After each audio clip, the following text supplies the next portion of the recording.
We are under a violent siege in Minnesota right now, and I mean that literally. And I need you all to do me a favor.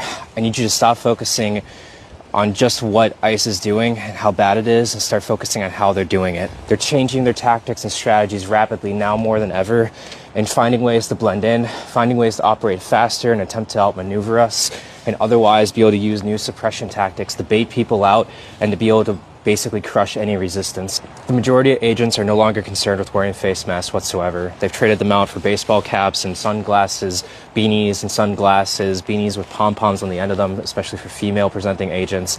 They've started switching the clothing that they're wearing from tactical gear to hoodies with canvas or utility jackets over them, puffy jackets. They started wearing colored buffs from North Face, from REI. They've switched to wearing blue jeans and khaki. They're minimalizing the amount of camo that they're wearing, tactical gear or grayscale like coloration within their clothing. It's important to note all these things because they're trying to blend in with the Midwest, not just prepare for the cold weather, but blend in as all of us.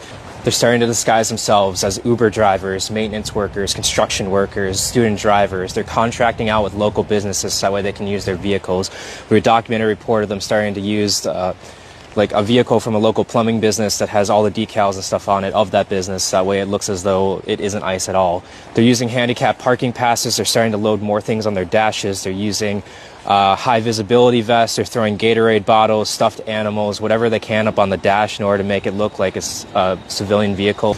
Even more critical to be aware of, they're starting to wear orange whistles on them too, blending in with the crowd. We know already that they're in our rapid response chats, but it looks like they've started to infiltrate themselves within places where protests are happening, and like responder teams that are out on corners and stuff. They could be starting to send us false information, but we do know they're starting to use the information that we're sending into the chats in order to be able to quickly move to different locations and otherwise continue to play this cat and mouse chase. As of today, I got a report from a local elementary school that they've identified the fact that ICE agents have started sending out emails to families, letting them know that they are willing to go and help with like food services and stuff for those that need it.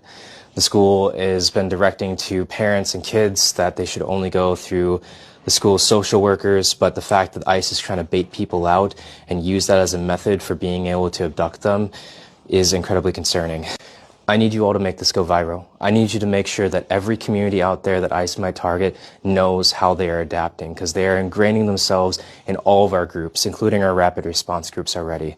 They are trying to infiltrate, they're trying to instigate, they're trying to feed us false information.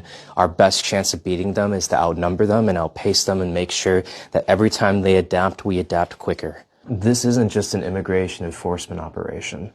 This is infiltration and preparation for a full-scale suppression effort, and you need to start preparing.